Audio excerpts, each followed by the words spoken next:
Hello guys, మన కోనసీమ కారపొడిలో అంత టేస్టీగా ఉండడానికి గల మెయిన్ ఇంగ్రీడియంట్ ఎండుమిర్చి.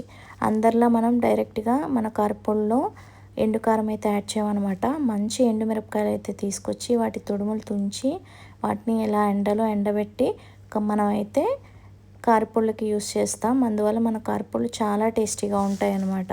ఈ మధ్య మనకి చాలా డిఎమ్స్ వస్తున్నాయి, పచ్చళ్ళు ఏమేమి అవైలబుల్గా ఉన్నాయి, ఏమేమి పచ్చళ్ళు అయితే మనం తయారు చేస్తామని అడుగుతూ ఉన్నారు.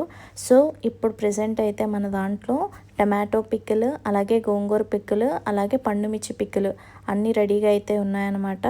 సో మీకు ఏ పచ్చళ్ళు అయితే కావాలి, ఏ కారపొళ్ళు అయితే కావాలి అంటే డైరెక్ట్గా మీకు స్క్రీన్ మీద కనిపిస్తున్న నెంబర్కి వాట్సాప్ చేయొచ్చు, లేక ఇన్స్టాగ్రామ్లో మాకైతే మెసేజ్ చేసి మీ ఆర్డర్స్ని అయితే ప్లేస్ చేసుకోవచ్చు అనమాట. మన కారపొళ్ళు కానీ మన పచ్చళ్ళలో కానీ యూస్ చేసే ప్రతి ఇంగ్రీడియంట్ మనం మన ఇంట్లో తయారు చేసుకున్న ఇంగ్రీడియంట్సే అనమాట.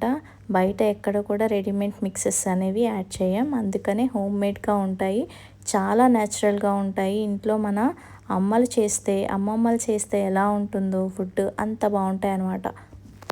ఇప్పటి వరకు మన కోనసీమ కారపొళ్ళు కానీ పచ్చళ్ళు కానీ ట్రై చేయకపోతే ట్రై చేయండి.